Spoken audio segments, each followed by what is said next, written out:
Hello and welcome to the War Report. I am your host, Cyrus, joined by Quan. And this is a show where we talk about NXT and AEW. And it feels good to be back. Do you feel revitalized, ready to go? As tired as I am right now, I actually do feel like sort of well rested. Taking some distance away from wrestling has, made it better in its return, but not for a certain show. But we'll get into that. It's been cool, and so initially I was supposed to take a break for that first week of December. Period. It was Art Week in Miami, and I had stuff to do. I did not have time to record this podcast, and I know I was going to be tired as hell. So I said, I'm going to take a week off. And then I saw, the little whiteboard that we had for stuff that we have coming up. And I texted Meals. I was just like, yo, you have to get the interview on Wednesday. I cannot do any other day that week. And I'm just glad it happened. I'm glad Carmelo Hayes caught on, did his thing. He fucked with us. Shout out to WWE PR. Kim, she was great. Meals and Justin, fantastic. I know when they both scheduled us, they were just like, y'all go do an interview. We were both like, y'all sure? Yeah. It was fun. It was great. Shout out to Chris Mack holding it down. Shout out to you once again holding it down. Showing, Cause let me tell you guys, this show does not fall apart when I'm not on. I was fighting for my life. The whole interview, both recordings of the A show. I mean, not the A show, the War Report. I was going through it. I couldn't breathe out my nose, coughing. That was the sickest I've ever been, like in a long time. I don't know what hit me. I'm still not 100%, but flu game, boys. I'll get my ass kicked. Yeah, I was literally remember when the interview was over. I took my sweater off because I was sweating. I was, and it wasn't because I was nervous. I was sweating because I was still sick, and I was just trying to get through this interview. As soon as the interview was over, and Justin was trying to congratulate us, Quan is taking off his sweater, bro. I was burning up. Hey, you did great. You held it all in. But no, shout out to Carmelo Hayes. Shout out to everybody that supported.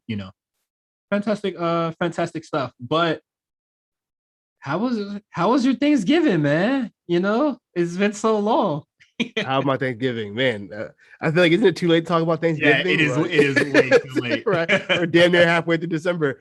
Thanksgiving was cool, man. I saw the family. I talked about it on the podcast, so I'm sure people don't care. But I went to my brother's house. How was your Thanksgiving? Was more important. You got a lot of big things going on around your way. Yes, a lot of things are going down. My Thanksgiving was fine. Not too much food this time around because me and my mom were so busy.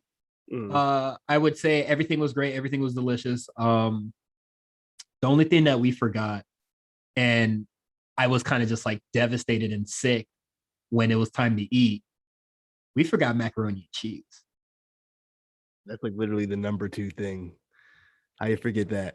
So my barbershop was like, yo, either get your haircut today or you not getting a haircut for a very long time. They were closing the shop for like at least like 4 days. And I needed a haircut because we were going to transition into Art Week. And I was just like, I'm trying to get fresh for Art Week. You're trying to like keep for Art Week. I feel you. I'm trying to get fresh for Art Week. So I was in the barbershop for damn near 2 hours.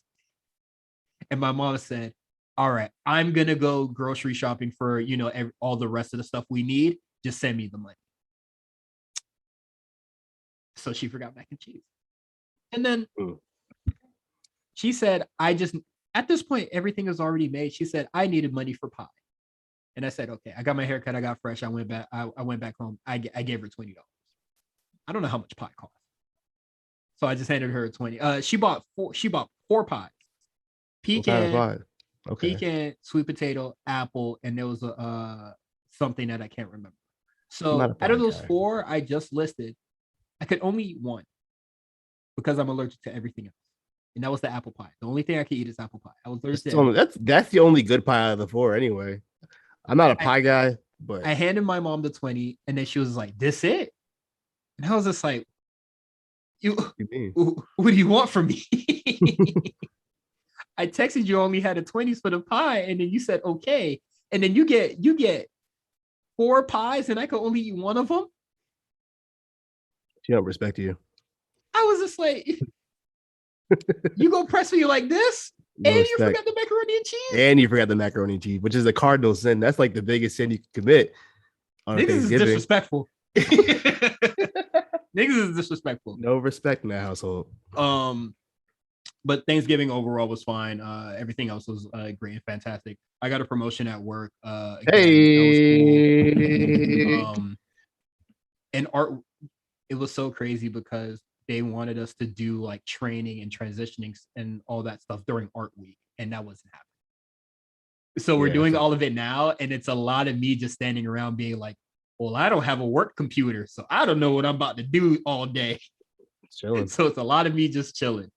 But yeah, that's fine. That's great. I'm getting paid a lot. So shout out to holiday season.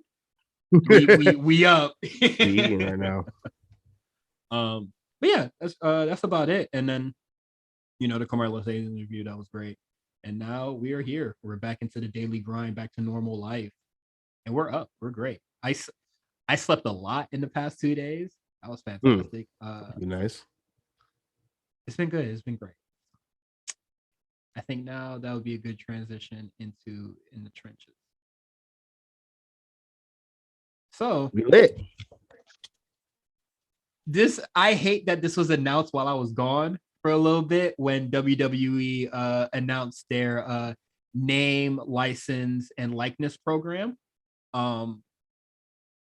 Basically a program just giving college athletes another route post college, and to my surprise, it was very dismissed among the community, and I was just like, y'all don't really don't know shit about nothing, man. I think the problem with a lot of people didn't know what that was unless you like follow college sports. Name, image, like just read the press thing. That was it's not salacious. It's not something that's juicy. It's not sexy. It's not. So they don't care. There's not a skeleton in the closet involved with this, and I don't know. I thought that was crazy. There's no scandal in this. It's just something that. Yeah. I honestly I don't see where you could find negatives in this. At least at this point, it's beneficial to both parties, the participants and the company. I think it's a good look. If they make it, holy shit, you made it. If you don't, still got paid. You got paid. Yeah. You got paid. You got paid. There's no unpaid internship in this.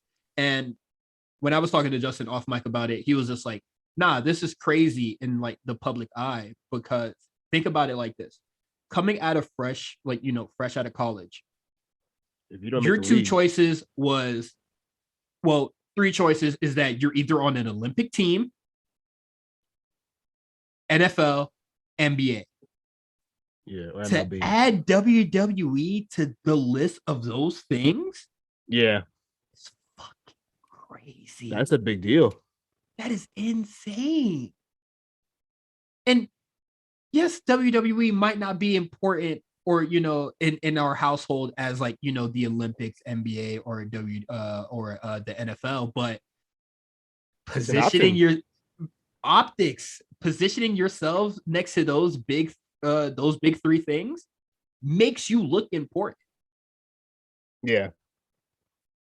I think we should explain what the name, image, like, what do they call it? What is the WWE branded called? Next in line. Next in I'm so tired. I'm so tired of WWE bullshit. The flip is crazy. They are some marketing kings, man. Next in line. They have the gimmick name for it. They have and the gimmick name doesn't have a different acronym than what it actually is about. That is dog. Oh, Who brother. the boardroom was in their bag. They back. They was in their bag with that shit. They were talking over Uber Eats, like, I got it. Yo, next in line. Uber Eats, Adderall, and all sorts of drugs. They were going dummy in there. But, WWE's NIL program was announced last week following the NCAA's historic new policy that took effect July 1st, 2021. Basically, you could monetize your name as a college athlete going forward. You can monetize your name, your likeness, and your image. So basically, if you didn't know before, if you signed to be a part of the NCAA, you signed away any kind of rights to your name to make money off of it because you were considered an amateur and not a professional. Therefore, if they caught you getting paid, and not even getting paid, you even got like a gift from somebody, a car ride damn near, they'd be like, okay, you're hand that over. Yeah, hand it over, buddy. You're out of here. So WWE was like, all right, let's tap in. If you guys haven't noticed, a lot of college athletes are now getting involved with, sponsorships and advertisements. For example, two of the basketball players from Fresno State, these twins, Haley Cavender and Hannah Cavender, they have a whole bunch of. They're already sponsored by a whole bunch of other stuff. What's that boxer brand with the expensive ugly boxers? That joint called Calvin Klein. Nah, the PSD. Oh, I don't know whatever it is. Yeah, they and like some other shit. They got like 10 of them off top.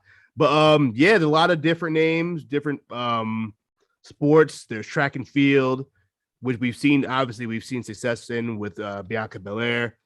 There's some amateur wrestlers, some basketball players, some big boys. There's one dude, 7 foot, John Cran.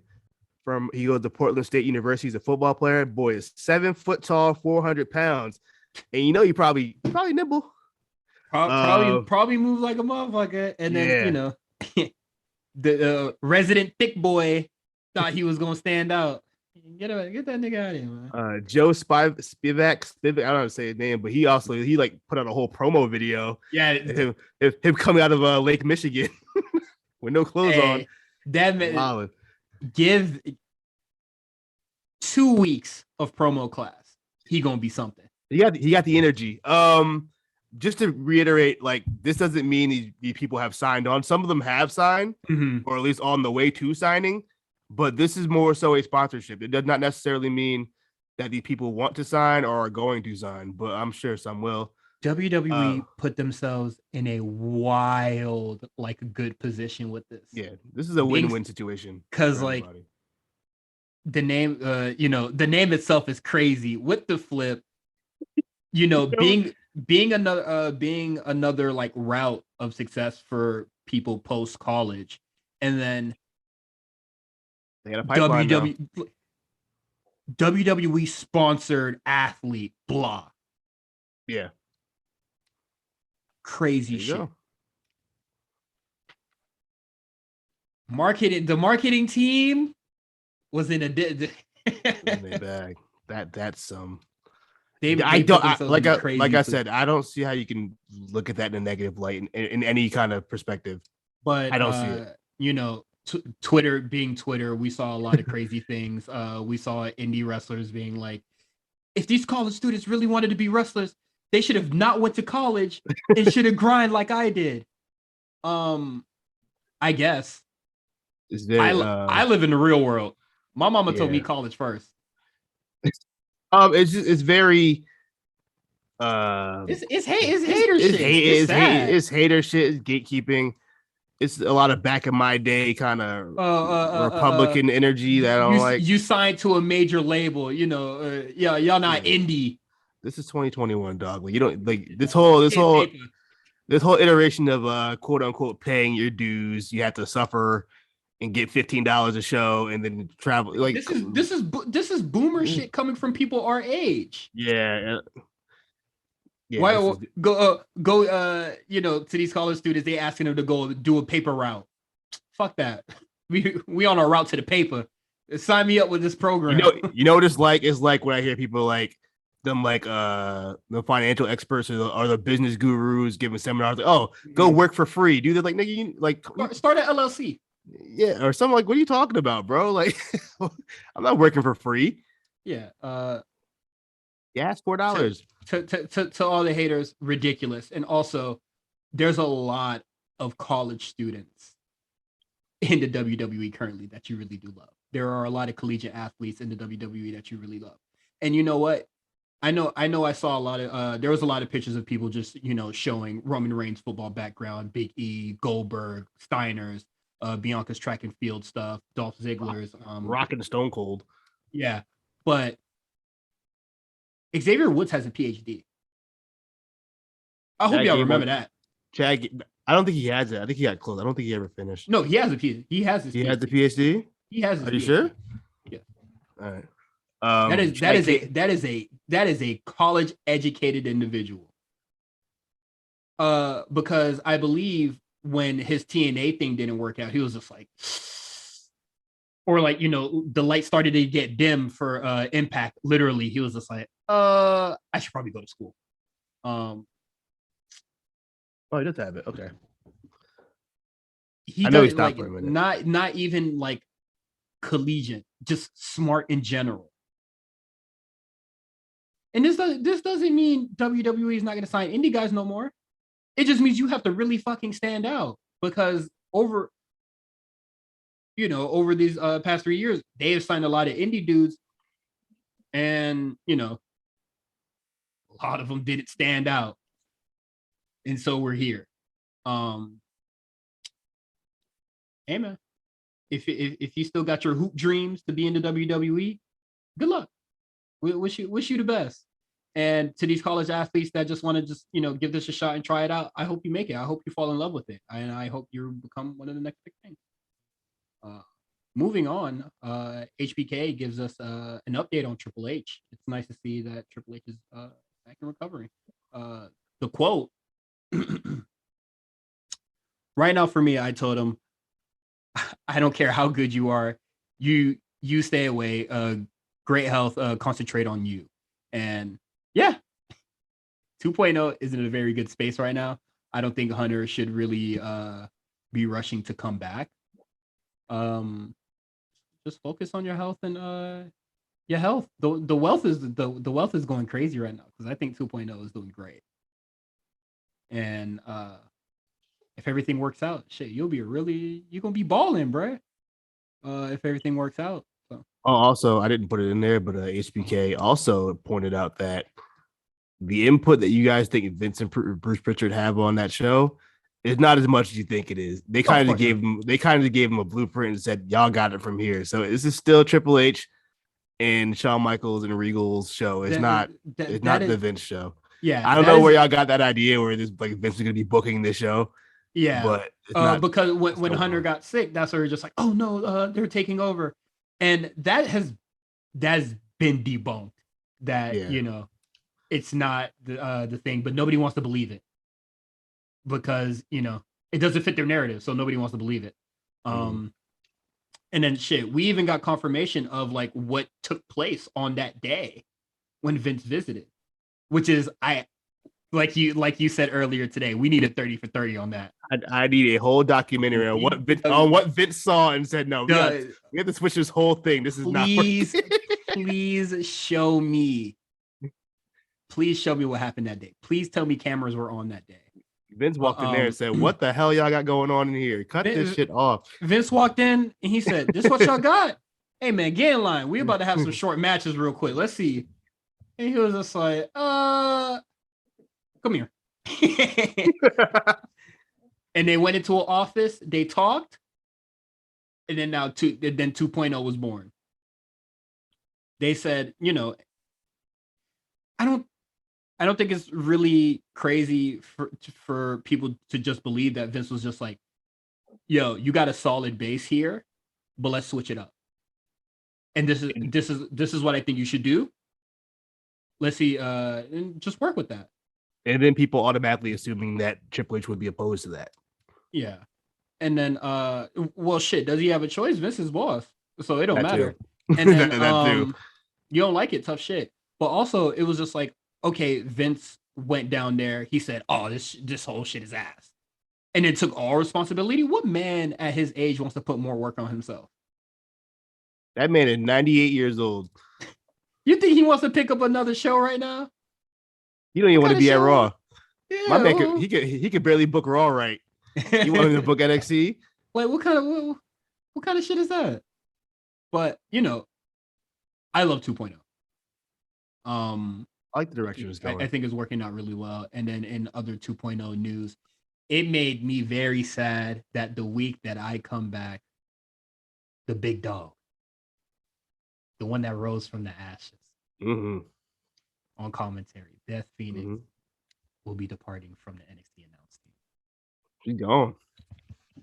So when I heard that she was gone from the announce, well, what is it? Miz and Edge had their thing with Maurice, and then Beth Phoenix leaving.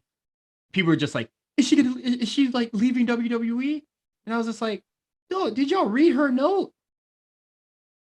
And if she's lying, right? Y'all don't think they're gonna do the mixed tag match? Of course. You want to see that? I thought the one Miz Maurice, Brie, and Brian was cool. I know it will be a. You mean Nikki and Cena? No. When was the Brie and Brian one? Brie and Brian happened. When was that? Probably 2 years ago. No. WrestleMania? No, but that match did happen at WrestleMania. But no, that match did happen. Okay. I wish I could remember the year, but that match happened and I did enjoy it. Right here. Because it came more. Maurice gave Miz like brass knuckles at some point at like one match. Danielson and I'm calling it Danielson, whatever. Hell in a Cell 2018. I don't remember that. It was okay match. It wasn't enough. I think it would be a complete like left turn of what Edge has been doing since he's like returned. But after having the bangers with Roman, Rollins, let this man have a break. Let this man do something fun with his wife. I'm interested. I'm surprised they haven't put Edge with somebody kind of like he hasn't really been in the ring with. I know Seth, I guess to a degree, he never really had been in the ring with. But like, I'm sure Miz and Edge have crossed paths back then. I was talking to Justin. He was just like, nah.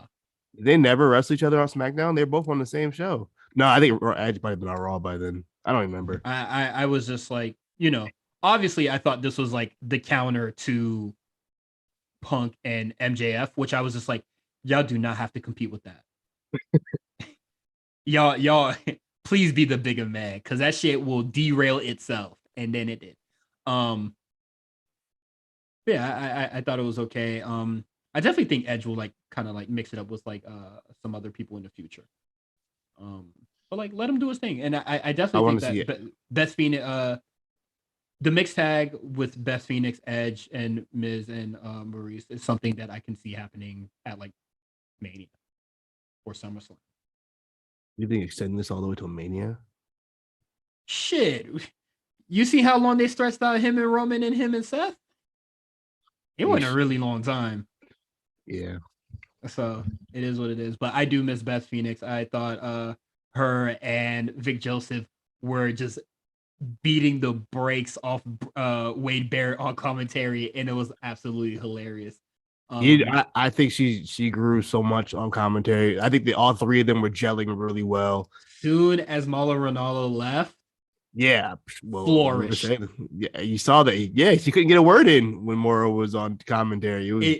It used to, and people would be like, "Beth is a bad commentator," and I'll be like, "Motherfucker, she got nothing to work with. She can't talk. She can't get it. She can't get a word on commentary." And then it took like Mauro Ranallo, like 2 weeks before he was just like, "I'm out of here," for him to go, "My bad, Beth Phoenix, I cut you off." Yeah. That don't happen on commentary. That rarely happens on commentary now. But she's gone.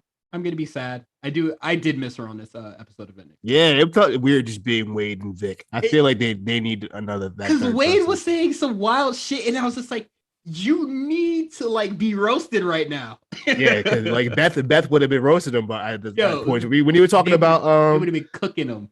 yeah, they would have been cooking him. When Toxic Attraction was just like Vic Joseph, pick up your jaw. Beth Phoenix would have been like, "Hey, what y'all talking about?" Yeah, you know what I mean. Would have been smoking weed that whole time, but we're gonna miss Beth Phoenix. I love Beth Phoenix. You saw that video that she put out, just like showing all her highlights of all like the memorabilia she has of just Yeah, like her that was time in nice. WWE. That was nice. Damn near cried. That was nice. All the jackets. I felt like my heart started to warm when I saw the Index and the Index wedding invitation. I was like, oh nah. Yeah, she was the star of that. She was the star of that. Little MSK promos and stuff. Yeah, man. She had her imprint in NFC. Love her on commentary, man. I hope she comes back. But being a parent comes first. And to end this off, Jay Cargill asked a question on Twitter. She said she hit the Charles Barkley, I'm gonna start a dialogue. You're going to have a dialogue. Yeah, we're gonna have a dialogue. And as soon as that dialogue started, she deleted her Twitter account. I mean, look. This is what happened. You can't talk about this kind of stuff on wrestling Twitter. It's not gonna work. Let me pull up the tweet. Let me see if I still have it on me. If I didn't delete it, it might be in my most recent deleted. I don't think I deleted those yet. Where is this tweet? Okay, nope. Got it. Basically, Jade Cargill asked, "Hey, what's with all the disrespect toward Black women in the wrestling community? Because it's there." And of course, people were like, "No, it's not." And she was like, "Yes, it is." Oh, and I didn't see any back and forth that she had with anybody. I'm just assuming that's what happened. And it probably she was like, "You know what? Let me get off of Twitter for a little while because y'all doing too much. Y'all about to raise my blood pressure." And I feel it. You know what? You found the tweet? Yes, I found it. But keep going. And I feel it because like sometimes you just gotta the social media shit. I couldn't imagine being in the public light like that and just seeing comments all the time. Especially, I can't speak for being a Black woman, but I had to imagine, especially in a space like professional wrestling, I can only imagine. You're probably not getting like the best comments from, especially that fandom. Let's keep it a stack. I've said this 10,000 times. AEW is only literally telling you we're only targeting this one type of person for our shows. So anything else outside of that is not going to feel very welcome, regardless. Look, if you're not 18 to 49, if you're not a white guy, they're not targeted. This show is not targeted towards you. And that's just what it is. And unfortunately, she knew. I mean, I have to imagine Jade knew what was going to come of it. But I mean, I don't know if that's the reason why she deleted her Twitter, if that, like, those two things correlate, or if she was just tired of being on socials. I follow her on Instagram and there was like some follow-ups there, but keep going. No, that was it. Okay. Just go ahead.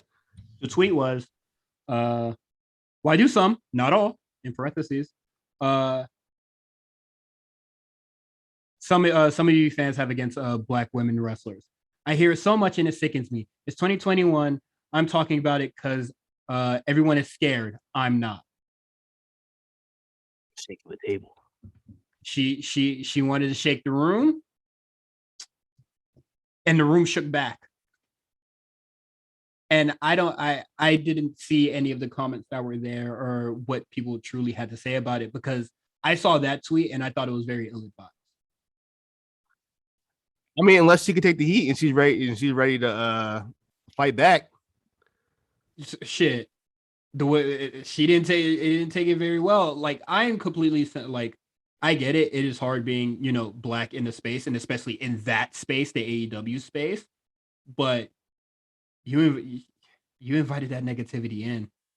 Yeah, that's the thing. You can't. If there's one, sorry, I don't want to generalize, but if there's one thing that, and first, let me preface saying I love y'all, but if one thing you want to rile up some white people, just imply that they might be racist. Yes, ugh, they're gonna go stupid. They're gonna go crazy. This is the implication of, hey, what you're doing may or may not possibly be, deemed racist.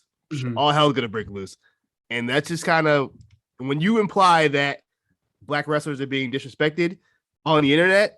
You better be ready to fight back. Like, yeah. I agree. I'm with her. I'm not disagreeing with her at all. I'm with her 100%. I'm with you. I'm with you. You just gotta be ready to fight. And it's unfortunate that it has to be that way, but that's the internet. You can't tweet that, and I'm ready to be on your side. And then the captain gone?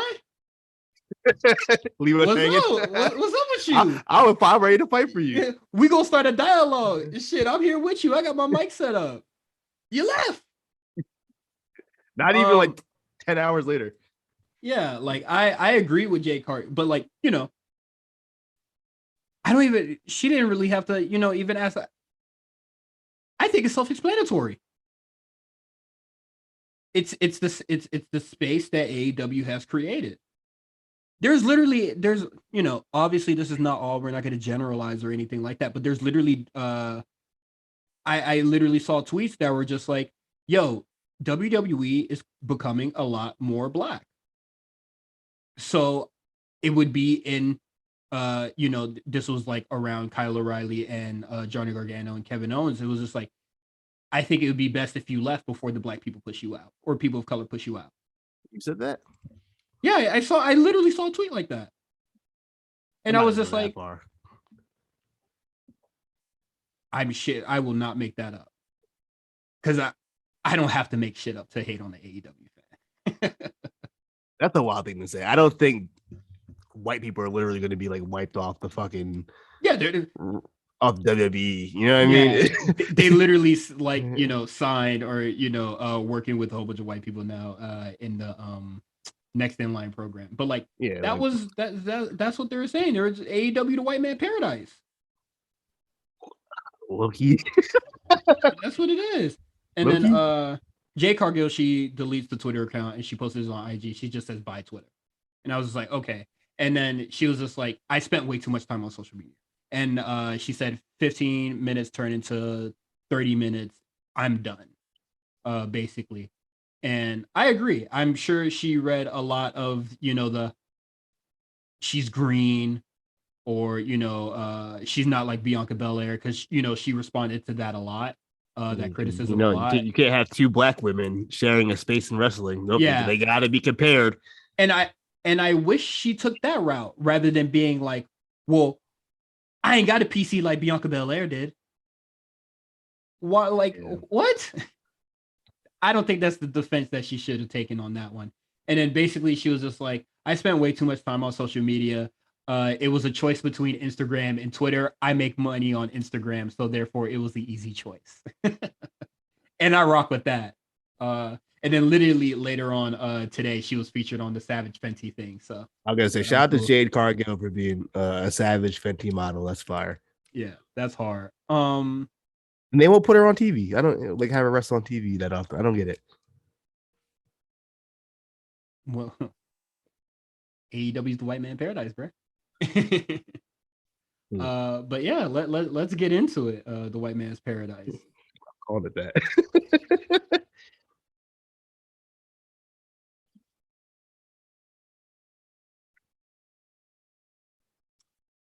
So 2 weeks removed, not really seeing much of anything AEW related.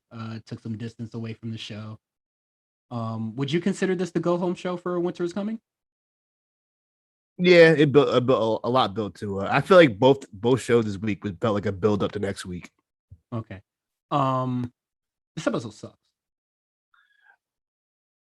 I wasn't much of a fan of this episode, but maybe like the last 2 matches.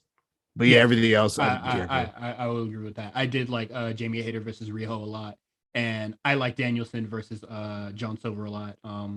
It's a match that I wanted to see. I'm glad it didn't really go like crazy long. Well, it's not like they had much time to go anyway. So, and I'm glad it didn't end in a draw or like some weird shit like that. What, Brian and John Silver? Yeah. No, that wasn't gonna end no draw. I knew Silver about to get stomped you out. you know how AEW be, but thought the match was good, but dog, literally getting through there, I was just like, y'all structure like this is okay. Because the week I was gone, everything was this is the best thing of 20 years. This is the best thing since sliced bread. This is great, fantastic, just all overwhelming praise. And I come back and it's like, it's still the shit show when I left. Mm. We start out with the Punk promo. That I was that just was like, turn that shit the fuck off. it was such a weird promo. It was like he was trying to be heel, but also not be heel, but still doing heelish things like making fun of the sports team. And then it was very strange. I guess like, oh, this is where MJF is from, so I'm going to make fun of it. And why? Reverend X, cut that shit off. This is a terrible promo. Yeah, people are trying to outside of it. I will say that first promo they had was good. Do I think it was the best thing in the last 20 years? No, but it was good. And I feel like I don't know if they're trying to like what's the word I'm looking for? Reignite that feeling. Yeah, reignite that feeling again. But like the last 2 weeks, I don't think MJF promo last week was very good. Actually, I thought it was terrible. I think it was one of the worst promos he's done. And then Punk comes back and also gives and then not a very that good was the worst promo I ever heard. Hey, hold my beer. I'm about to match it. Garbage. Terrible. Yeah, it was a lot of rambling and just like what's the end goal of this promo? What is the end goal for this feud? This shit is ass. And then he pulled out the shirt that had the 4 pillars on it, and I think did he have MJF cut out or some shit? No, MJF was taken off and added Britt Baker instead because I know you haven't been watching. CM Punk been eating dick on Britt Baker for some reason. She deserves. I'm with it. I'm about to say if there's a 4 pillar, if realistically, I would take Jungle Boy off and put Britt Baker instead of. But I'm taking MJF off, and I would add Hangman Page. That's fair. I guess the 4 pillars, but I guess you couldn't add Hangman because he's like quote unquote the now. He's not really the future.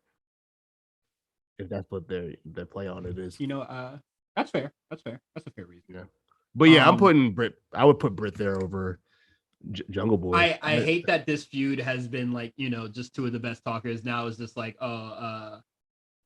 just why is Britt Baker being inserted to this? Why y'all keep talking about her? And then fucking Adam Cole trying to act hard on Twitter, like, oh brother, fucking spare me, dog. Sorry, I need to take a drink of water. Next, wait, what happens next on the show? Because I have the battle royale first up. That was the next match. Yes, this battle royale is terrible. I think this is the worst battle royale I've ever seen in my life. No, have you seen the TNA reverse battle royale? You know what? Yeah, I did. So this is the second place. I don't like the reverse battle royale with the women, right? No, they had one with the men. The first one was the men. No, they probably had one with women. No, it was like a reverse like cage match or some shit. That shit was dumb terrible. Shit. TNA has some terrible ideas, man. The problem with this battle royale. This is the rules every year they've done it, but like just having 2 winners, it just ends so abrupt. It's like, okay, 2 winners, see you next week. It is like stupid as hell. Yeah, I don't like that. I didn't like it back last year or this year. It's just, yeah, I don't want to see a match that ends in that is strange. I don't know. If it just felt very unfulfilling. Like, okay. Mm-hmm.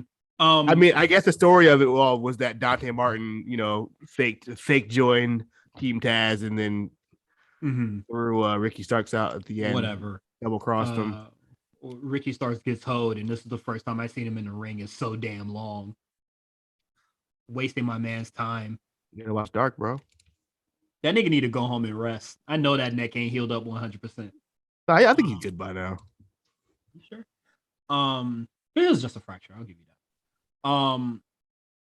Literally everything involving Dante Martin, Ricky Starks, and MJF is some of the worst shit I've ever like. This is bad. I'm gonna stop saying the worst shit I've ever seen because I've been saying that a lot, and I don't actually mean that. But this stuff is like really bad. I didn't think the battle royale was bad. It was just unsatisfying. It was a battle royale, but a Um, battle royale with no real winner is like, eh. so stupid. And then I think I already had like up to here with like the bullshit when like Eddie Kingston came out. No, that was for a different match. My fault. Different match. Nah, this is ass. Uh, it is what it is. And then let's follow it up with another multi-man match. Well, no, we Yay! didn't finish because after that, even if it's a battle royale, we can't not have a post match beatdown after the match is over. So, who was it?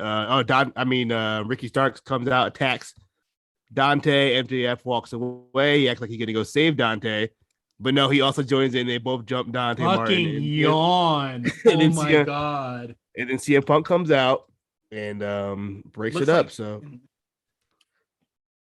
I don't think they're gonna do the tag match, but please spare me that.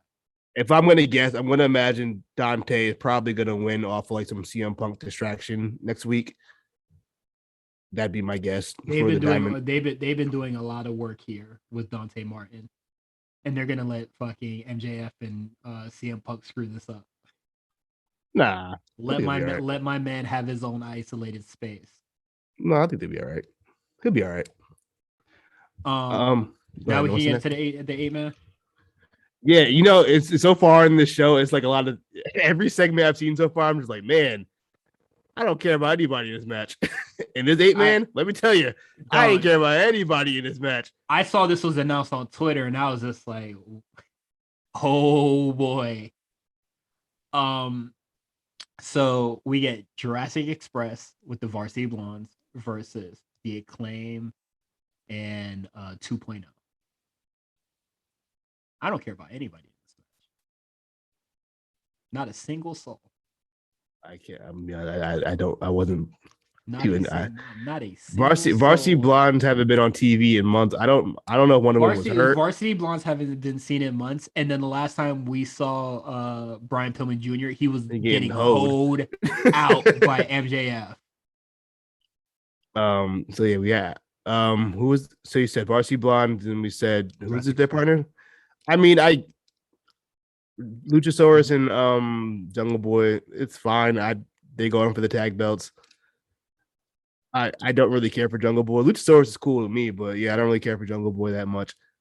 2.0, I guess they're kind of funny sometimes. I don't care for their in-ring. They're just extremely Canadian, and I don't think that's funny. I didn't think it was funny on South Park. And the Acclaimed, I don't really care about Max Caster. I do. You care about Bowen. Bowen's you like cool. You like to see the growth of Bowen, which that's fine. But yes, but yes, I'm rocking with Anthony Bowens. He grew on me. You're a funny guy. He grew on me. Yeah, man. Outside of that, I don't have anything else. I don't remember anything that really happened in this match. Like a lot of the AEW multi-man matches, vibes, spots, and I thought, I had it up to here, or I was just like, you got to be fucking kidding me. When Eddie Kingston comes out and then he throws Daniel Garcia into the steel steps, and then the referee is literally like following Eddie Kingston to the back, and I was just like, this is taking so much like attention away from all the chaos that is already happening in the match. And I was just like, what are you guys like doing? And then we get an Eddie Kingston promo, as soon as he like walks to the back. And who was that nerd with the face paint? Is that who I think it is? That wasn't Danhausen. That was Ortiz. Okay. Whatever. Thank God it wasn't that other dude. You thought it was Danhausen? Yeah, I was about to say, no way you're pairing Danhausen with fucking Eddie Kingston right now. Are you serious? No, I hate that Santana and Ortiz definitely deserve to be in this match. Well, not in this match, but I definitely think they should have a match on the show. But they're subjected to a brawl in the middle of a match that's already happening. And I was just like, this is so chaotic. Why are we doing this? It felt very late 90s WCW Attitude Era Russo style. Just a lot of madness.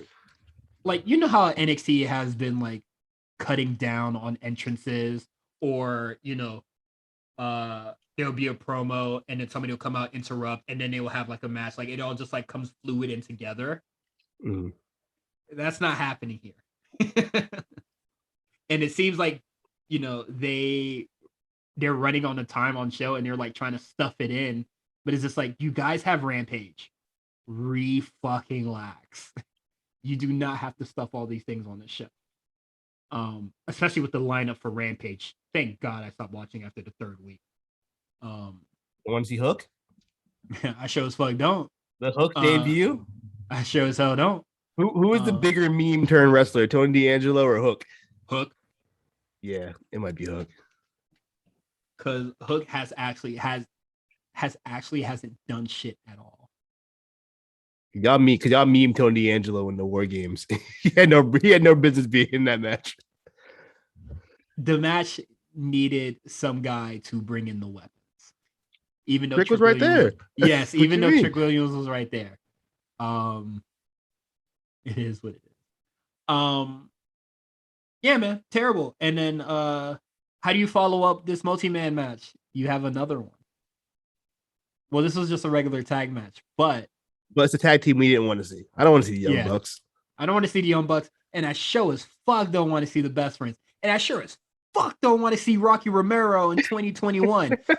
I hate Rocky Romero. I do not like watching this man wrestle. What did Rocky Romero do to you, man? He's a terrible and not entertaining.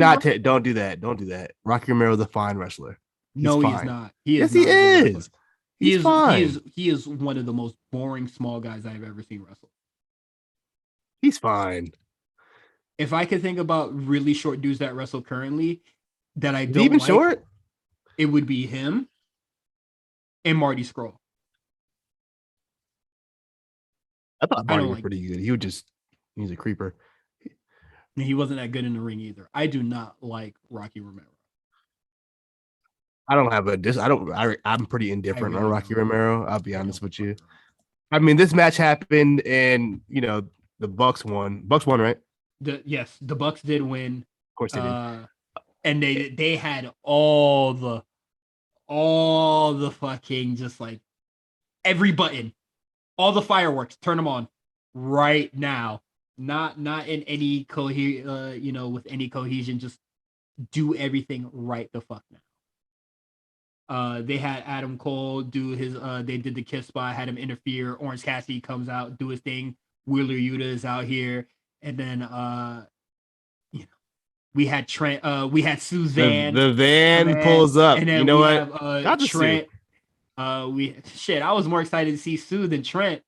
I was happy to see Trent. I'm happy he's back. He looked good. Well, he's always looked swole. Nah, he definitely looked more ripped. Like he definitely put some time in the gym, especially off a back fracture. What the hell he happened to his back? He had a spinal fusion surgery, which was like the same one that I had. That. I'm pretty sure he had it way less severe than I did, but I was just like, "Dog, you have if you get the same surgery that I did, I'm very like I get like real experty about it, and then I'm just like, I don't think you should still be wrestling, dog." Hey.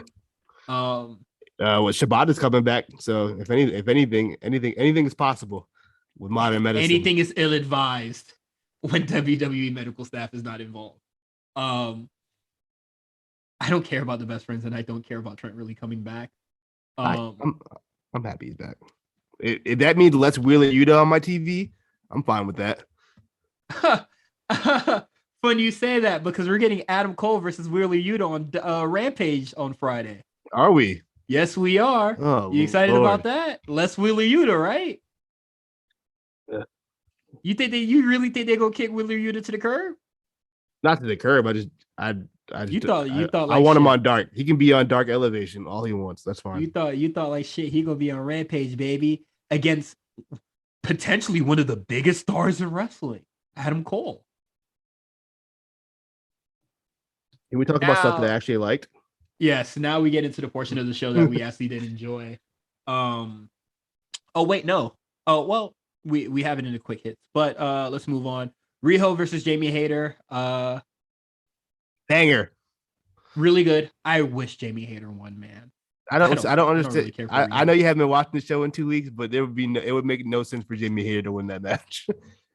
Uh, Riho beat Britt Baker fair and square to get a title match. Therefore, Rio now has she to can go through just have Jamie it. Hayter. Yeah, Huh?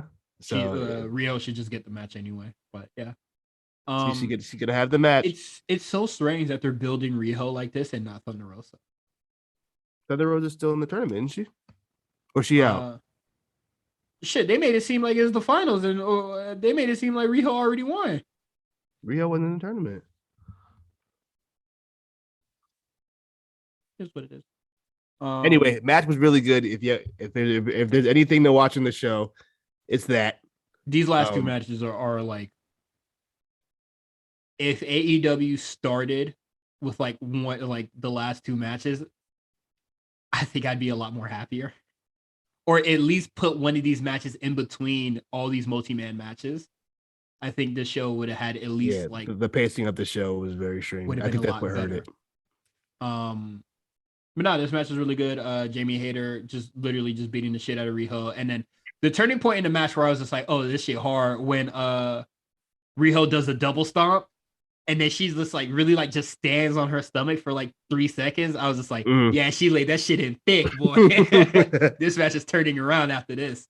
So I like that part of the match a lot. And I actually don't have any qualms with Riho winning. I just like Jamie Hayter a lot. That's all. I think Jamie Hayter is going to get hers. Low key, I wouldn't be shocked. So. I wouldn't be shocked if she's the one to take the belt off Britt at some point. I don't know, take it off Britt, but be champion. Sure. I think she'll take it off Britt. Hey, I'm fine with either or. Either or. Main event. Yeah, our main event. We get Danielson versus John Silver, which is a match that I like to see. Can I talk about how great Bryan Danielson's been? I've been telling y'all for a long time now, this man is the greatest professional wrestler to ever exist, to ever live. And he's proven it. This man, I've said it, I keep saying this. It really shows. This man is light years beyond everybody else in that company.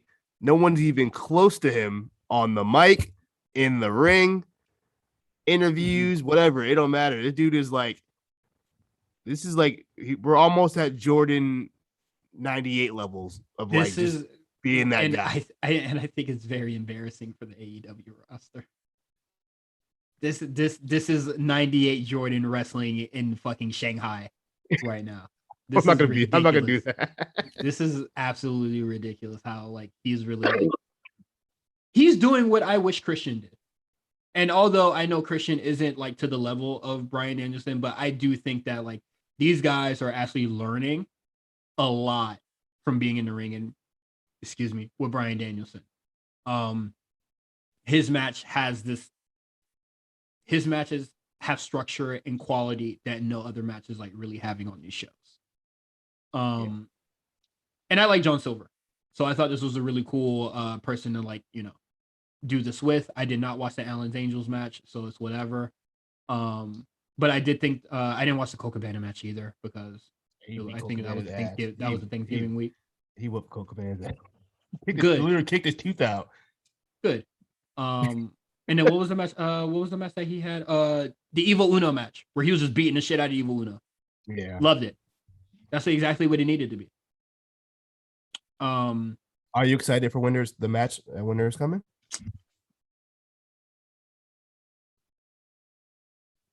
Kind of hard to say, honestly.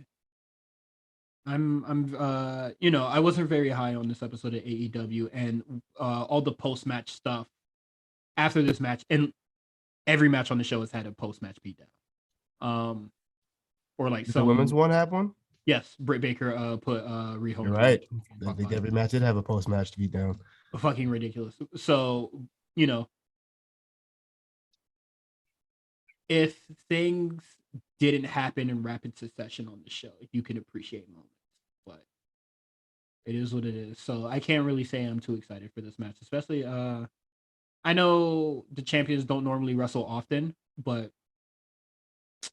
I haven't really seen Hangman, try to build some momentum or anything going into this match. So See, I can say that, but I feel like Ciampa don't really wrestle that much either. That's fine. So the match is gonna be. I'm very sure the match is gonna be good and it's gonna get a lot of time, and I'm cool with that. Yeah. So, I'm sure the I'm match will be. excited. I'm sure that the match will be really good, or at least enjoyable. But excitement, I'm not feeling it right And I don't think it's I think it's just the product in general. I'm kind of. now. I'm I not don't excited want to. because a lot of the stuff that they announced for when they're coming, I was just like, Well, I guess we should probably read the card. yes. And just kind of go over. Serena Deebs and Hikaru Shida are gonna have a match. I do not care. That's gonna go crazy. I do not care. I'm excited for that. Well, shit, I'm barely excited for a match that I want to see. I'm excited for that. MJF versus Dante Martin for the Diamond Ring. I think Dante Martin wins this. Yeah. I don't CM see Punk why. interference. Yeah, by CM Punk interference or something. Yeah, and then Hangman Page versus Brian Danielson. That's the only other match announced. And Deeb and Hikaru Shida are going to be on there. yeah, and who you got winning that title match? Page. Yeah, I don't think they want to have him lose on his first defense. Yeah, that would be crazy. And that's why I think it's ridiculous that Danielson is the first defense. But AEW needs Daniel Bryan at the fucking top of the card. They especially with Moxley going. I don't think they really have much of a choice. I think this obviously seemed like we don't do a lot of happy birthdays, but happy birthday to John Moxley. Oh, it's his birthday? Happy birthday, John Moxley. Let's I wish him a speedy recovery. And I saw a very green tweet that I'll share with you later. But Godspeed to Moxley, please recover, get well soon. But yeah, I think it's hard to say because, you know, I'm the firm believer of just because you have the match once doesn't mean it's not going to happen again. But I do. It's just like, if it's not Daniel, then like, who else that we care about? They could have went Hangman Cole. You know what? That would have been fun. I would have been sad. I would have been fine with that. I would have been because Hangman does have a lot of history with the Bucks. And yeah, all that being elite stuff, and like Hangman and Cole had like I don't know, I didn't watch it back then, but I don't think they have much history. But you know, just him being Adam Cole, ready to solidify himself as the man of the house since Kenny Omega is gone. I think that would have been a really interesting story in itself. But that's really about it. So I think that might be what's next. I think we'll get there. I think the whole Adam Cole taking over the elite, that's the story we're gonna go with. Which is why I wasn't so quick to jump on the Adam Cole to do anything he's done. I'm sure Adam Cole gonna be fine. Yeah. Quick hits. Malachi Black. He in the hood now, baby. He fucking with the Varsity Blondes now. It feels very much. This is very much the theme situation where they don't really know how to start a feud with them unless they just randomly attack people. I don't know why the Varsity Blondes is his next target. That seemed kind of random. Not even like he had like affiliation with Cody or anything. And just like why? Yeah, but like it's crazy how he just got like broomed away out of that Cody thing for Andrade to get fucking incinerated and fight for his sins. But Malachi Black, you in the hood now, baby. This is wild, bro. I like to see the explanation for this one. I don't want to hear it. What do you make of the Sammy Guevara Cody Rhodes thing? Well, when the segment came on, and once again, I was like, man, I don't care about either of these guys. Yeah, that's why I tossed it to you to give your opinion first. I don't care. Cause boy, dog, when I saw Sammy Guevara come out, I said, man, this Ratchet and Clank getting real interesting, boy. Hey, this is leading more toward the longest heel turn I've ever seen in my life. slow burn to a heel turn I've ever seen in my life. We in the hood now. Can we just get this over with, man? Why are we still doing the teasing or heel thing? Just do it. They want to boo you anyway. I was talking to Justin, and then and he brought up a very interesting point. Cody turns heel. Every other heel on the show, it is cooked. It's going to be Cody and Dan Lambert. Any other heel is going to pale in comparison. MJF be alright. Because Cody can get he's already getting it. He could get a lot of heat without doing any sort of cheap shit that like MJF is doing currently. People already want to boo him. People already do not like this man. So he does not have to do anything but play it up now. The show that we watched for Spot Callers, Ring of Honor, Supercard of Honor 12. Ooh, what's on how it had that terrible match with Cody and Kenny. I don't remember it. That ROH crowd, they hated that man. Watch it. When I was watching that, I was just like, okay, I see the vision. I see it. I see why people want to do the heel shit now. His weight belt, right? Mm-hmm. In that match, he throws it to the crowd. You threw it back? They threw it back. They did that to him 2 weeks ago, or during the flaming table match. They threw it back. They hate this nigga, man. They don't hate MJF like that. I do. Well, you actually don't like him, but the thing with MJF is I do like MJF. It's just I hate the way he's promos very disappointing. Cut. Yes. Or just like we see the potential, but he's not trying to like reach it because everybody's satisfactory with the level that he's at now. Yeah. Which I feel like, and they're giving him all this credit for he ain't really done shit yet. Yeah, that's my thing. It's kind of the same thing with Braun Breaker. Like the opposite is like, bro, he just got here. Like, can we slow down? Can we relax? He's had 4 matches. Yeah, wild. And same with Tony D'Angelo. Yeah, same with Tony D'Angelo. What are we doing? I don't know what to make of the Sammy Guevara Cody Rhodes thing. I already don't care about it, along with a lot of other things on the show. What is it? Ruby Soho, Tay Conti, and Anna Jay are gonna have a match with Nyla Rose, the Bunny, and Ford. Boy, we in the hood now. That is some shit that is a dark match. That is a AEW dark match. That we're over the Penelope Ford. I sure the fuck was. Buddy experience. I thought we finally moved on. I sure was. And then Tony Khan said, "We gonna hit the remix." Put Ruby and Nyla in the abyss. That match is gonna be terrible. And then Men of the Year did something. The Ratchet and Clank was getting real interesting. So I don't know what happened there. And that is do you know? It. What are they talking about? I don't even remember who they were even talking to. And that is AEW, baby. We about to get into War Games and NXT. If there's one message I want to leave for you guys, is you will never fail if you bet on yourself. And I don't know what my immediate future holds. That's up in the air right now still. I may do some things here and there, but I do know one thing for sure, and that's in February, I'm going to start the most important job of my life.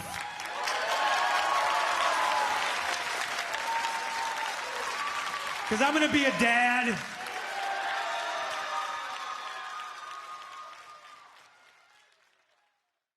All right, let's get into NXT 2.0 and War Games. And War Games. Yeah. I haven't watched any wrestling in 2 weeks. And my first show back was watching War Games. And I really did enjoy it. It was a very fun watch. do you want to just go over the whole pay-per-view really, really fast, or just like, some are like just the big matches? I mean, we really only got to talk about like 3 of the matches, in my opinion. I'll say we'll talk about the 2 War Games matches, and then we'll talk about, I guess, one of The tag team championship match. if you want to. I think that was the better match, unless you guys want to talk about something else. I was gonna say let's talk about 2 War Games matches, and then we'll each talk about which of the non-War Games matches that we really did enjoy. That's fine. All right, we'll do that then. All right. So the women's War Games match, Toxic Attraction, Mandy Rose, Gigi Dolan, JC Jane, and Dakota Kai versus what would be the name for this team? Was there a name for this team? No. Okay. Team Raquel. I don't know. Team B, Io Shirai, Raquel Gonzalez, Kaylee Ray, and Cora Jade. How do you feel about this match? See, okay, so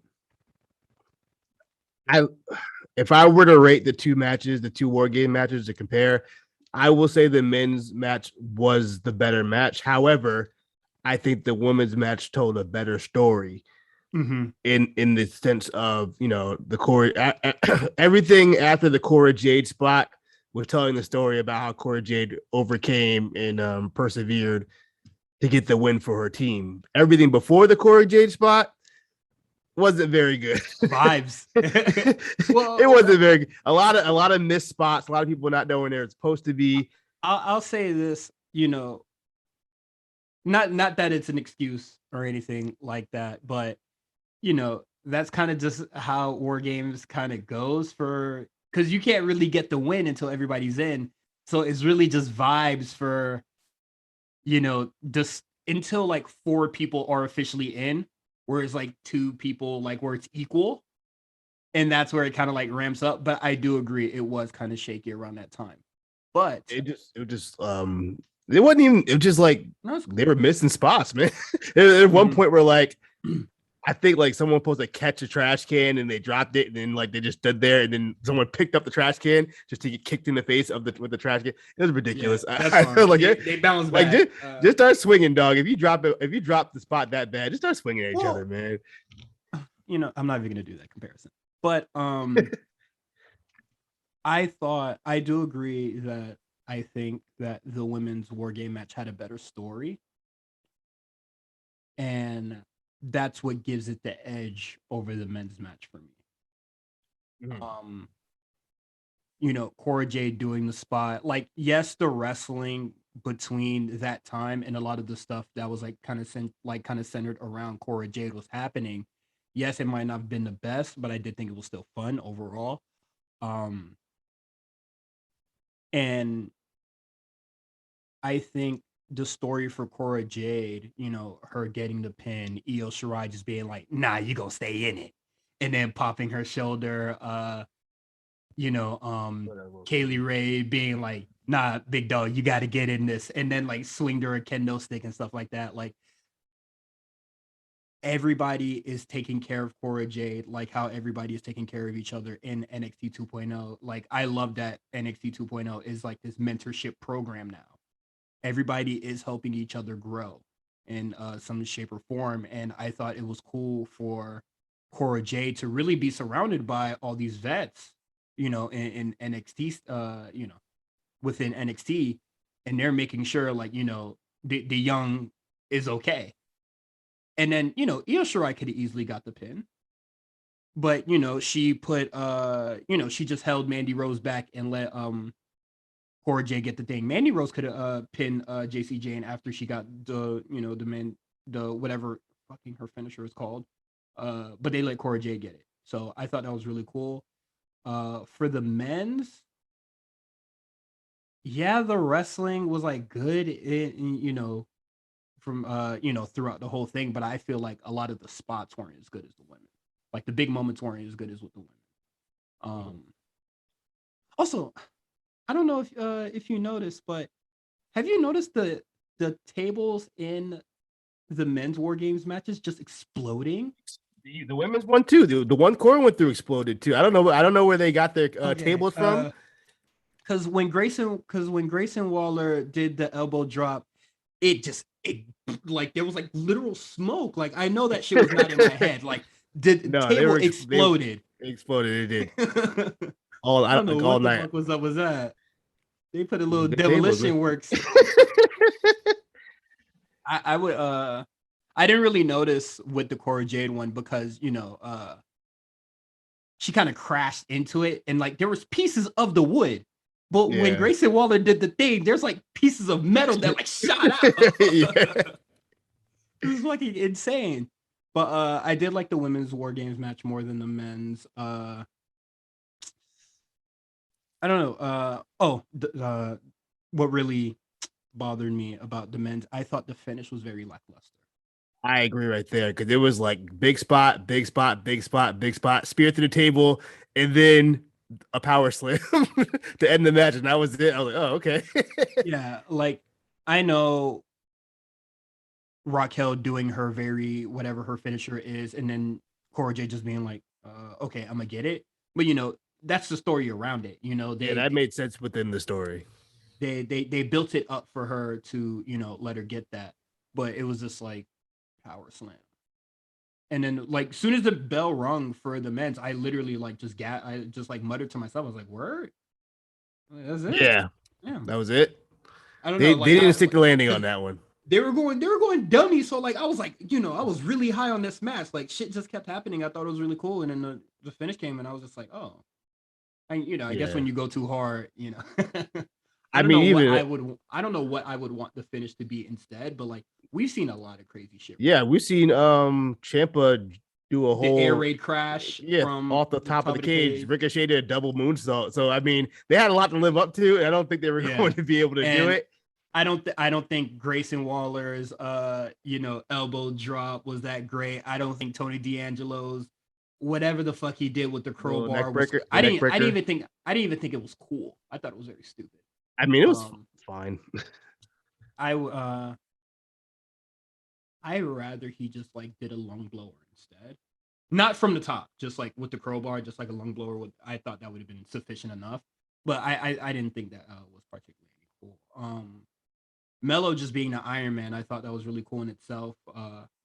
I thought also, just last thing I'm gonna say about the women's War Games thing is that I thought everybody in that match came out looking great. Yeah. I agree. For the 2.0 side, I would say Melo and Waller were the shining stars for me on that team. I mean, for Black and Gold, I think everybody did well, especially Tommaso Ciampa and Gargano because they were just playing all the goddamn hits. You can't go wrong with that, man. When Gargano came out the Rebel Heart, I ain't gonna lie to you. I ain't gonna lie to you. When I heard Rebel Heart, I was just like, oh man, I actually might miss this guy if he leaves. Like, man. It was just like, I was just like, hey man, if he go, he go. I think it'd be crazy if he did. But after I heard Rebel Heart, I was just like, oh man. The memories. A little pain in my heart came in, a little sadness. I'm fucking with Gargano, man. But yeah, that's how I feel. That's how we feel about the War Games matches. The match that I would like to highlight is Duke Hudson versus Cameron Grimes. I thought that match was really good. Did you? Yes, I thought that match was really good. What match I'm very surprised by is that I didn't like Roderick Strong and Joe Gacy like that. I didn't like that either. I didn't dislike it. It was just kind of a match. It didn't feel special. Mm-hmm. We'll get into the Cruiserweight Championship, but like it just seems. I don't know. It felt like just like a TV match. Joe Gacy really didn't impress. I don't know. They had like weird chemistry or something, but it just like I feel like instead of putting them on this show, they should have just let them like main event on TV and give them a lot of time. Yeah, so I think that's what I would have preferred over the match that we got. But then we'd only have 4 matches on the show. They like doing 5. I mean, I know there's no going back and fixing this now, but what else the match gonna put on? Shit. Let me think. Give me a. There were no other match they could have put on. There were no other feuds. I mean, you could have did Santos versus Zion Quinn, I guess, but Oh, absolutely. That's what I'm not. saying. Exactly. I mean, we got what we got. But the tag match, I'll say this. Stole the show to me for me. Oh, I like working. Imperium never fails to impress. I just think they're just bland looking, but they are some of the most impressive motherfuckers on this goddamn roster. That is my only gripe. They just look boring, but they are fucking fantastic. That European style, man. It kind of reminded me of like a William Regal. He also had like a really bland look, but yes, when that bell rang, it was like. The thing with Regal though is that he was great on the mic and he could do anything. He could do comedy. He could do evil stuff. He could do whatever. Oh, okay. I don't know if I don't know if he personally. I don't think Imperium had that kind of range. But they're good on the mic. They are good. Yeah, they're fine on the mic. So for the longest time, I didn't care for Fabian Eichner at all. I've always been a fan of Marcel Bartel. This nigga shows all the goddamn time now. I don't know. I thought what they told him backstage. Then it was just like, nah, you going stupid, son. Keep doing that. Yeah, I always thought Marcel was like light years ahead of Fabian in like interesting and like in-ring ability. Fabian Eicher on Sunday, that boy went dummy. He went crazy. I'll say this. This is not a knock to either dude. I think that Fabian Eichner, amazing tag dude. He's an amazing tag dude, and I think Marcel would be a very interesting singles guy if it ever came to that. I think Marcel's great. Yeah. I've always thought he was great. I'm thinking about it right now, like The Bar, because like Sheamus, whatever, he kind of like started out as a singles dude. So like, he can be a singles guy if you want him to. But like Cesaro, he's a tag dude. Cesaro, I know y'all don't want to hear it, but I know dude, people don't want. I kind of compare him to Owen Hart.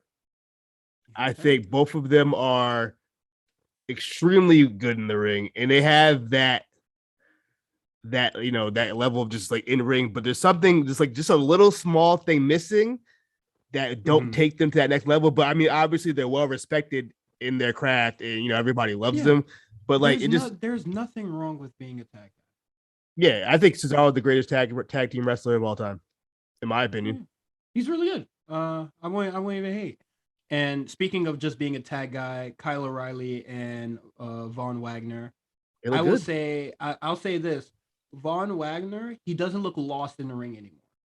No, I can definitely say when he was in that Fatal 4-Way, or when he was just having like other matches like El Gato del Fantasma, like you can see the gears turning in his head when he does the next move. Yeah. Now I don't. Everything is coming fluid to him, and I saw it tonight, and I thought that was a very, very big improvement of what I'm seeing. Am I high on him? No. No, nothing's changed. do I regret the grade that I gave him a couple weeks ago? No. But I'm glad to see that, wrestling is starting to come actually natural. So that's all I'll say about that. That's all I got. Shout out to Kyle. Kyle showed out. Yeah, let's get into NXT. And then speaking of Von Wagner and Kyle O'Reilly, they're having a steel cage match. So I didn't watch the night of, but I was in the Discord and I was on Twitter. And when I saw Kyle O'Reilly put the EU up, I didn't think of that as, oh, he's out of here. I thought of it as a, motherfucker, do you know what I went through? You thought you was just gonna run up on me? I was part of the Undisputed Era, bro. I'm with the best backstabbers in the game. Yeah.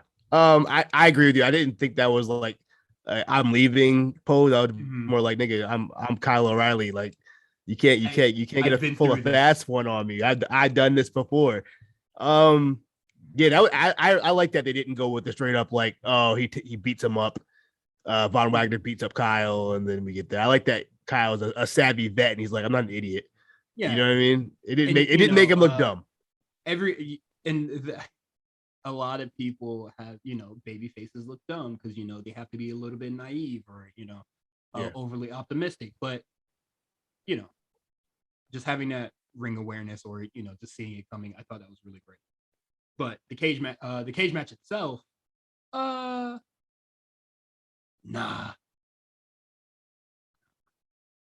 I only caught the end of it. I was out with my kid for her birthday, so I didn't get to see it. I missed the first like 15 minutes. Family first. Yeah, I think I made the right choice. I feel like I didn't miss too much. Honestly, I'm gonna keep it a stack with you. This whole episode, it wasn't really it. It felt like a whole just a setup for next week. Everything felt like a setup for next week. Yes. Which I'm not mad at that, but how I felt about this episode is normally after War Games, we kind of like move on, like new things happen, but I feel like we're getting, the same stuff again. Yeah. Well, not in a bad way. I was gonna compare it to AEW, but I don't mean it in the bad. You know why? Because the War Game match wasn't like a feud ender. It kind of started. Yeah, it wasn't a feud more than because what is it? We like 2.0 won the War Games, and it was just like, what does that really mean? Because going forward, on this episode, LA Knight and Grayson Waller still have beef. Grimes and Hudson are gonna have another match. Braun and Ciampa are gonna do another thing. Loomis and Williams is doing another thing. Even post War Games. So like, I don't think anything in this. I don't think the current landscape has changed from 2 weeks ago when stuff was just brewing. And I would say that is very hate. Not saying that this is gonna last until You think they're waiting until January? Do you think they're waiting until New Year's Eve to really do anything like? Yeah, absolutely. New. The time for team sports is over. We're back on the track of things. So I'm not surprised that they went this route and like, nothing really moved forward. Like, what is it? War Games just felt like bragging rights for the most part. Like, it wasn't really to move anything forward. Or, it wasn't to move past it. Mm-hmm. But Kyle O'Reilly, Von Wagner was a no for me. Von Wagner, like, it's coming naturally, but I think his moveset is still bland. So next we get Braun Breaker comes out and he, making his intentions known that he wants to face Tommaso Ciampa again, saying that it's kind of even. It's 1-1. Let's get it. And then Malcolm Bivens come out, call him LeBron. I don't know why he kept doing that, but I thought that was very funny. And now we'll be getting Braun Breaker and Roger Strong next. And what did I text you a couple hours ago? Let me see what you What did I tell you about? I texted you about. We were talking about Braun. Yes. What you said was, I think that's what Braun Breaker needs to do. He's not championship ready yet, and I think Roger Strong will be another good test for Braun Breaker. I feel like Roger Strong's gonna lose that match, and I'm not mad at it. It is what it is. Roger Strong, I think he's in a very good place now. I think what's more important in this promo with Malcolm Bivens slipping in that the Cruiserweight Championship, the weight limit's off. So this on top of Joe Gacy's promo, I think later on in the show, where he talks about he wants to change.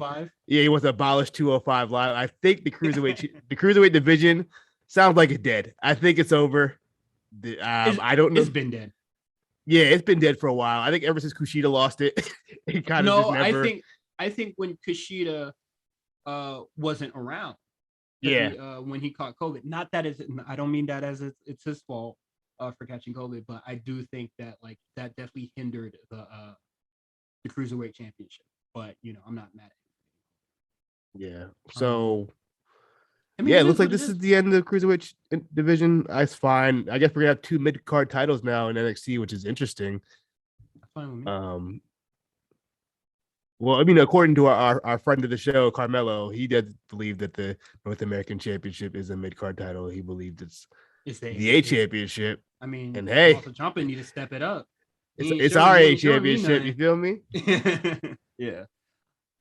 Moving on, we get Carmelo Hayes versus Dexter Lumis, and I thought this match was very I don't think this match should have went that Why was it odd? way. I think Loomis really just wanted to get his hands on Trick Williams. Motherfucker, you should have just did that shit. Should have just caught him lacking like you did Austin Theory when he was coming out. He just chloroformed him away. Just we seen Dexter Loomis kind of get his hands on guys easily before. I don't think this match necessarily needed to happen. It was just and on top of it, it was just a fun match. It was just a fine match. It wasn't like it was cool. Dexter, I'm happy to see Dexter Loomis back in the ring, but yeah, this match was whatever. And I didn't care for the finish. The DQ finish, it wasn't for me. And then what is it? Carmelo, his ribs, being injured for War Games. He was selling them ribs. He was selling the fuck out them ribs. And I like that in the beginning of this match, he's staying low to the ground and he's mat wrestling with Loomis, and he doesn't really go to the top or do anything high risk after the commercial. I thought that was very interesting, because if this was the other show, he would have did a dive in like the first 2 minutes and then we would have went to commercial break. But nah, it is what it is. We'll see where this goes. I would love to see Loomis and Carmelo again for the championship at a different time. Carmelo had his night wasn't over. Oh yeah, his night wasn't over. Near the end of the show, he gets in the face of Roderick. Oh, not Roderick. Diamond Mine, minus Roderick, and did it seem like they're gonna like try to unify those belts? That's what it kind of seemed like to me. Like, we're just gonna unify these two belts. That'd be hard. You telling me we're gonna get Carmelo Hayes versus Roderick Strong? That would go crazy too. I mean, it seemed like we're ready that direction, and that's fine by me. Turn that the fuck up, son. I would love that. So that'd be perfect. Yeah. Perfectly okay with me. Next, we have our main event, the Tell All with Johnny Gargano, and this was really great. You ain't never seen nothing more sincere. Like, this is, you knew it wasn't like pro wrestling when he came out. It was pro wrestling towards the end, but like he really came out there and just let his heart out. And I thought that was really just a great genuine moment before we got the Johnny Gargano write off. And did we think it's a write off? Yeah, I think this is what I think. I think he extended his contract. I do think he's going to take some time off, but before he takes time off, he can let Waller go over him first. I think he'll probably leave in January. I think. Well, keep in mind that we're very close to the holidays. Yeah, that's what I'm saying. So I'll say this: Gargano will not be on the show next week. No. Okay, so he won't be next week, and he won't be there for New Year's Evil. Hold on. So look, next week is the 14th. He won't be there. Nope. Tuesday, 21st, he might be there. I don't think he'll be there. He might be there. I don't think so. I mean, I'm giving it a fit. I'm going to go 60-40. I'm going to go we don't see Gargano for after this. Okay. I say, and, if he says that he's going to be a father in February, Candace could be due in any point in January. I mean, we don't know how deep in February. February is a short month, but I'm just saying. What is it? It's like 3 weeks. But anything can happen, and I think it would just be best for him to, just be right off the show. And if Waller is going to transition to Gargano, then what the hell is LA Knight? I don't know. Talk to young hoes in his Corvette. Hey, man. I really did wish he stuck the middle finger at Waller as he drove off. I really wish he did. He was motherfucker. You like views, bro? Here's one for you. That would have been hard. That shit would have been hard as fuck. That shit would have me in tears, man. You know what? Now I'm thinking about it. This episode was kind of interesting because it was like continuing feuds while also teasing other feuds that are gonna happen later. I thought. Now I'm thinking it because it happened a couple of times tonight. Yeah, it happened. Everybody revolving around Roderick Strong. Kind of like rehashing old stuff. I did think this episode was very interesting. Going into it, we'll see what happens when they kind of, I'm not saying get right back on track, but the tracks are set now. So let's see what they do when they start moving again. Yeah. So I think next week should be interesting.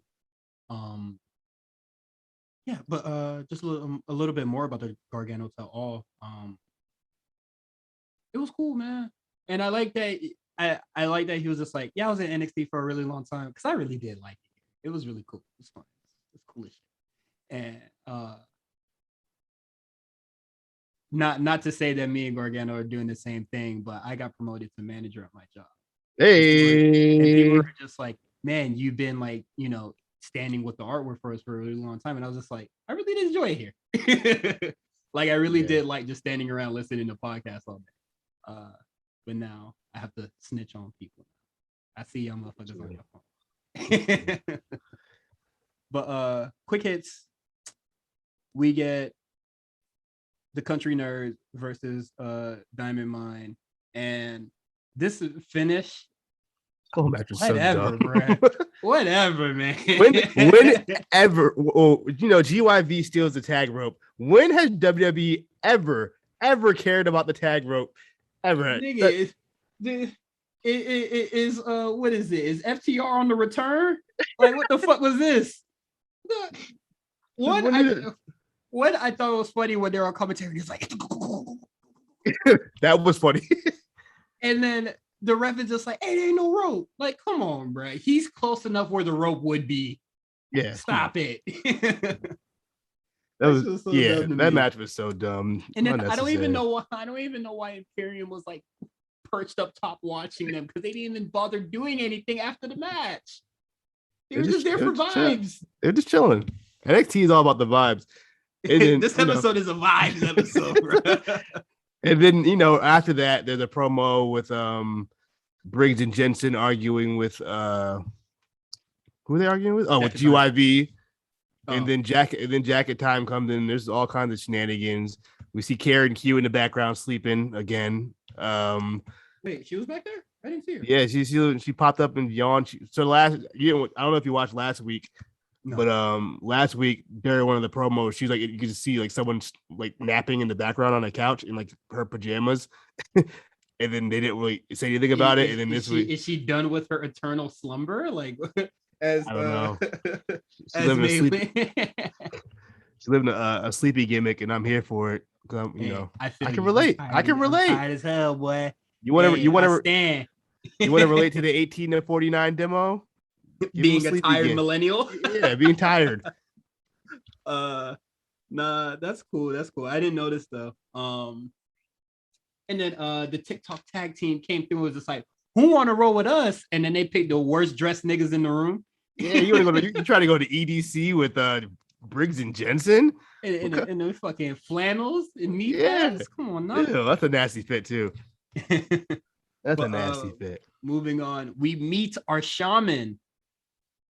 I know there was a lot of predictions. I thought the Jeff Hardy prediction would have been really cool. I thought that would have been really nice for somebody as successful as Jeff Hardy to really be doing the thing. People were saying RVD because they got caught with the sack, and I don't know RVD success in tag. Is he like a really successful tag dude? I mean, yeah, him and Sabu, him and Kane. I know him and Kane, but I don't. Damn, who else? I'm trying to think. I know he had I think he had 2 WWE tag runs. I don't remember who the other tag team part was. It Booker T? It might have been Booker T. I don't remember. But before people start going, oh, Cyrus don't know jack shit about nothing. I think of RVD as the Intercontinental. I think a hardcore champion, if anything.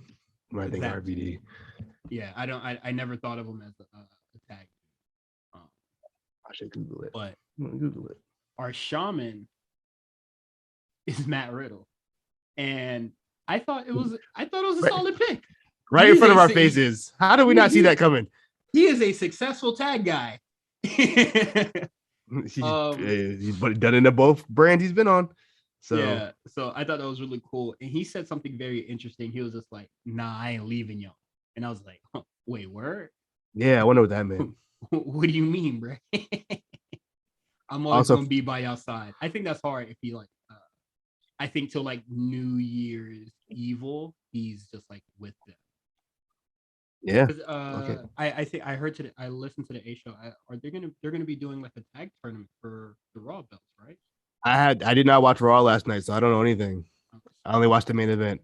I may have heard. I might have just been mad. I was playing wrestling, but for the record, RVD has tag team championship with Kane, Booker T, like I said, and Rey Mysterio on SmackDown. How many Intercontinental Championships you got? Or am I imagining that shit in my mind? Yes. 3. 6. Oh, okay. Yeah, okay. I'm not saying that. What else? No, that's it. That's all I had. My fault. Grimes and Hudson. We see the aftermath of their match, and Justin brought up something very interesting to me yesterday after I watched it, and it was just like, man, Cameron Grimes really got a clean sweep on this motherfucker, and I was just like, yeah, I think Cameron Grimes is like 7-1. If you include the poker game and everything that happened, yeah, he's been whooping Duke Hudson's ass. He's like 7-1. I think the only L he probably took was after he won the poker game when he went through the table. And then when he came out, he was just like, one more match. I was just like, damn, you gonna shit on him again? For what? I would hope Duke wins this one. He has to win this one. He's been looking a dork this whole time. No, hey, he better cheat his ass off to get this win, because God, Cameron Grimes is running it up on this nigga, bro. Yo, Ted DiBiase got to come out and be like, yo, go easy on this kid, bro. You bugging out. This shit is insane. Also, who would have known Cameron Grimes? Kind of handsome. You know what? The haircut really helped. The haircut, you got the beard lined up. Hey, you look all right. When I saw the video package at War Games, and he was just like, yeah, you cut a little bit of my hair, and the bitch is fought with it. I was just like, yo, talk your shit, bro. That man was just like, you did me a favor. Now I'm gonna beat the shit out you, boy. Grimes is goated, bro. He needs to. I can't wait to see his departure out of NXT, man, because he is something special. Yeah, he made roster bound by mid 2022. He's not staying on NXT more than 6 more months. I know. I think it might be because they were both on Impact, but him and LA Knight, dog. They just took off in like quality. And like I already like Cameron Grimes, but you know, when Ted DiBiase and stuff like that, like they just hit another level. And then same with LA Knight too. They just hit it. That promo that LA Knight cut last week. Yeah, on the YouTube.com. I said, hey, yo, talk that shit, boy. Yeah, he did his thing. That nigga was talking that talk, bro. I'm glad I turned around on LA Knight, because if I didn't before, that would have been the moment. That man's talking that talk. Now to something I don't really care about. Zion Quinn versus Santos Escobar. Boy, I didn't care about that match. Nah, miss me with this. No. Yeah. Please use my guy's time better, please. Dog, Zion Quinn cannot work, bro. He's kind of boring. He can't work, bro. I would say he got it. He does a little. I guess he got a little more in his moveset, but nah, son, get this shit out of my face, man. I'm not rocking this. Please. I wasn't there. I was ready for Gargano. I was like, all right, let's wrap this up so we can get to the end. Dead ass. I would say the most interesting part of the match is when Fletcher Lopez slid the brass knuckles in like a gladiator. It was like it was a gladiator fight, and it was like the first man that picks it up wins. And it was just like, you know, and for her, it doesn't matter who wins because, you know, it'll work to her benefit anyway. Yeah. So it is what it is. And then I forgot to put it in the quick hits, but Persia Parada kind of just feeling like, second fiddle in her bestie's life. And it's just like, shit. You know how I Life be moves hanging around. fast. You know how I be hanging around the newlyweds. They're still in the honeymoon phase. I know It's gotta, a lot of my gotta focus husband on this, yourself. my husband that. You gotta Gotta focus focus on on yourself, yourself, queen. honey. Yeah, you do.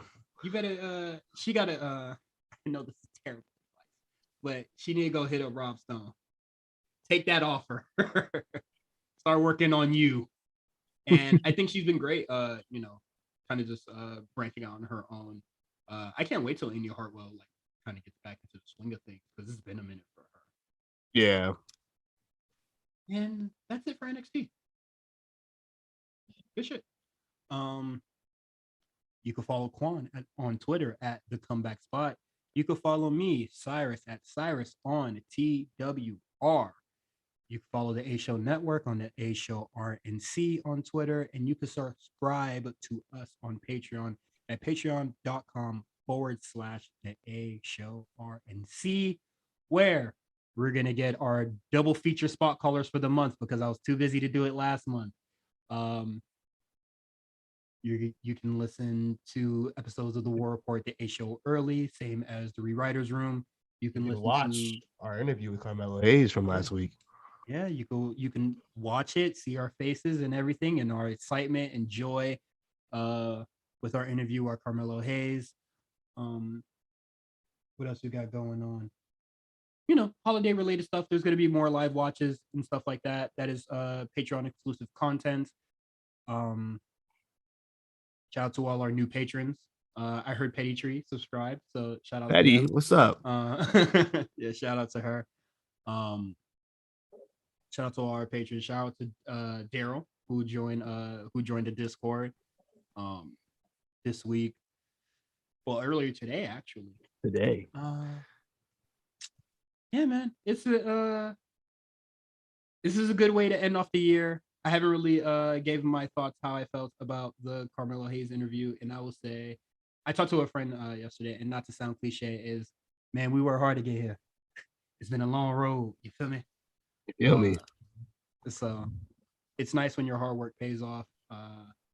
Can't wait to do more interviews and such, and we can kind of just do it however we like, Let me tell you something. Let me tell you something. Look, you know how many people told me, "Oh, what you about to go do your little podcast?" Yeah, my little podcast got me on Bleacher Report. So you know what? Yes. Shut up. My friend saw me on Bleacher Report, and she doesn't really know what sports are, but when she said that, her boyfriend was just like, "You're on Bleacher Report? Holy shit!" And I was, and I took a lot of pride in that. That was very fun. Very supportive. For me, everybody's been very supportive. I don't talk about the podcast. When I say, "Yo, I can't do things on Mondays and Tuesdays," people go, "What are you gonna do?" I just say, "I have to watch wrestling." And then they go, "Oh, and I say, "I do a podcast on it," and I stop it there. Because I feel like whenever I say or talk about wrestling, people feel people feel that I'm trying to convince them to watch, and that's not the case. I literally do not care if you watch wrestling. I don't care if you watch it. And then to make it worse, I have to explain that I'm watching wrestling, but not the wrestling that a casual person would know. It's wrestling that only like 500,000 people in the world watch per week. So it's like the most niche thing about a niche product already. It's very tough to explain to people what I'm watching, and then when they ask me, I can't even describe the two shows because the people I were talking to before that I told them that I was on Bleacher Report, I've taken them to an NXT show. They enjoyed the NXT shows that I've taken to. One of them's my tattoo artist. She loves Alex. When we went to the NXT show, he was like, they were doing a tag with the Undisputed Era. He was in our corner, and she was just like kept looking at like that massive back tattoo he has. She loves it. But no, when people ask me about my podcast, I go, "It's going well."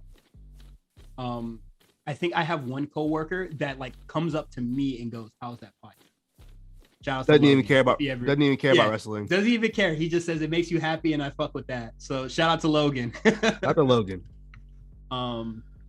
Yeah, man, it's fun. And I'm not saying that I don't really talk about this podcast a lot because like I'm embarrassed or anything like that. It's just like I'm not trying to convince anybody to watch wrestling. Especially AEW and NXT of all fucking things. That's what I'm saying. If we were doing a podcast on like, if we were doing the A show, I'd probably be. I still wouldn't. My friends would go ape shit, or like my friend would go ape shit if we did like a Totals Divas podcast because that's what she. That's how she's familiar with. We should do a Total Divas review. Absolutely not. You want to do it? I don't. If you can, Justin loves reality TV. You know how you know I love reality shows. Come on, man. Talk to Meals or Justin. I don't do reality TV. I just finished season 5 of Survivor. The worst one out of the first. It's the worst out of the 5 by far. Fuck Ryan. Fuck Brian and Clay. Both of them guys. They both suck. But yo, shout outs to everybody that ever, you know, like we said this for the 100th episode, man. If you downloaded an episode, you listened to it. It doesn't even matter if you played that shit all the way through. If you shared it, you tweeted the link, you retweeted, you know, our links. So when we put it on Twitter, you quote retweet, you share, you like, you just glance at the motherfucker. Because those engagements count. Shout out to you, man. If you're subscribed to our Patreon, even more love for that. If you fuck with this network more than just the A show, shout out to you for that. Because I know a lot of people that are just like, just listen to the A show. Yeah, just listen to the A show. Shit, that doesn't bother me. But I do that. That don't bother me. Yeah, man, showing love, man, and I can. To the next 100 episodes. Hey, you know what? My 1 year anniversary is coming up too. Just want to put that out there. Can you believe it? When the time that Quan believes that this podcast did a full the success of the network when the full changed. You can't deny the fact that once I came in, the numbers went up. It's there. We looked at the Spotify numbers. The first episode that came out at the top of the year was episode 61, Exalted. And I believe that's the one you're on. So, see? Hey. Yeah, I'm telling you. That's real hip hop, man. No Patreon segment for this week. We're going to have a lot of Patreon exclusive stuff coming out throughout, you know, just the holiday season before we go into the next year. So we're just going to prep and gear for all of that. Yeah, once again, man, to everybody that loved and supported, see you guys next.